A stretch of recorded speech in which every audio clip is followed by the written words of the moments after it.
एक आदमी था, उसका एक दोस्त भी था, लेकिन उसका दोस्त साधु बन गया था। वह साधु बड़ा ही नेक और त्यागी था और अच्छे से साधु का जीवन जीता था।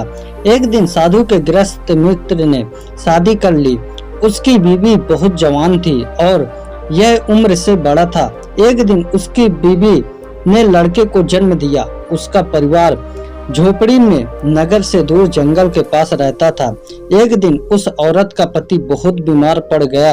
कभी कभी उस आदमी का साधु मित्र उसे मिलने आता था। अपनी मृत्यु को नजदीक आते देखकर उस आदमी ने बहुत सारी स्वर्ण मुद्राओं से भरा हुआ एक मटका साथ लेकर अपने मित्र को जंगल में जाने को कहा। जब वो दोनों जंगल पहुंचे, एक जगह रुककर वह स्वर्ण मुद्रा वो से भरा मटका जमीन में गाड़ दिया और वहां कुछ निशान बना दिया। आदमी सोचता था कि उसकी बीवी बहुत जवान है, जब वह मर जाएगा तो उसकी बीवी सारा सोना लेकर दूसरी शादी कर लेगी और उसके लड़के का ख्याल नहीं रखेगी। आदमी ने साधु से कहा, उसके मरने के बाद उसका लड़का जब 18 साल का हो जाएगा तब उसे जंगल में ले जाकर उसे उस जगह से जान सोना निकालने को कहे ताकि वह ठीक से जीवन जी सके। कुछ दिन बाद आदमी मर गया। साधु ठीक से सन्यासी जीवन जीता था। उसे पैसों का मोह नहीं था। जब लड़का बड़ा हुआ, उसकी मां ने लड़के को कहा कि उसके पिता ने सोने जंगल में गाड़ दिया है। उस साधु से पूछो कि वह उसे वहां तक ले जाए। जब लड़का 18 साल का हुआ तो वह साधु राजी हुआ।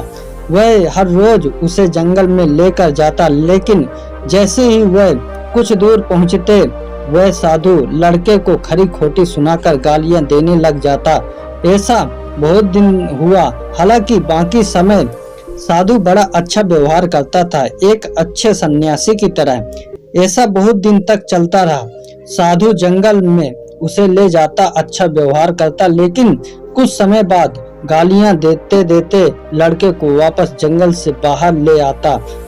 बाद में लड़का परेशान हो गया। उस नगर में उन दिनों एक बोधिसत्व भी रहता था। लड़का बोधिसत्व के पास राय मांगने चला गया। बोधिसत्व ने लड़के को कहा कि वह साधु फिर से कहे कि जंगल में चले और उसके पिता जहां सोना गाड़ दिया था वो जगह दिखाए।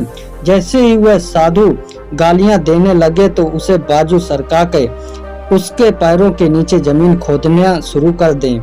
लड़के ने वैसा ही किया। तब उसे उसके पिता ने गाड़ा हुआ धन मिल गया। बाद में लड़का बोधिसत्व के पास गया ताकि वह शुक्रिया कर सके। लड़के ने पूछा कि उनको कैसे पता लगा कि सोना उसके पैरों के नीचे मिलेगा। बोधिसत्व ने कहा, साधु अच्छा जीवन जीता था, त्यागी था, लेकिन ऐसा उसे क्या हो जाता कि वह अशोभनीय व्यवहार करता और गालियां देने लगता। लोग बड़ी बुरी बला है। वह साधु जब उस जगह आता तो उसमें लोभ और लालच जाग जाता और वह गालियां बकने लगता।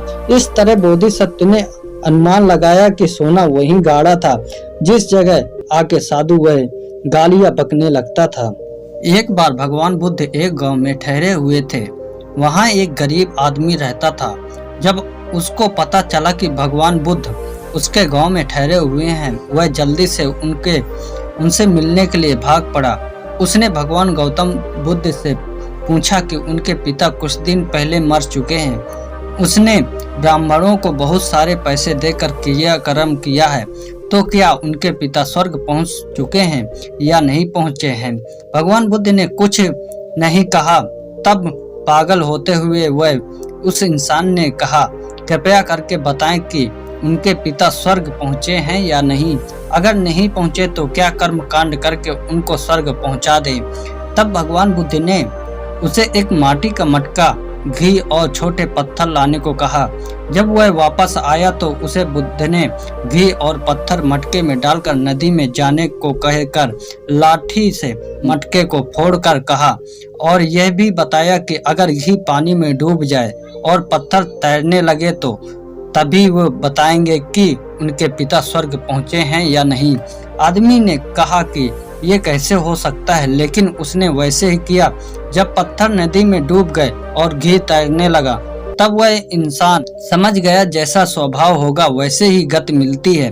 भगवान बुद्ध ने कहा कि वह कैसे किसी को मोक्ष दिला सकते हैं, जैसे व्यक्ति का स्वभाव होगा वैसे ही उसको गति मिलेगी, फिर चाहे कितने भी कर्मकांड क्यों न कर ले। यह वीडियो आपको कैसा लगा मुझे कमेंट करके जरूर बताएं। वीडियो अच्छा लगा हो तो लाइक और शेयर कमेंट जरूर करें। अगर आप चैनल पे नए हैं तो चैनल को सब्सक्राइब करें। मिलते हैं अगले वीडियो में। धन्यवाद।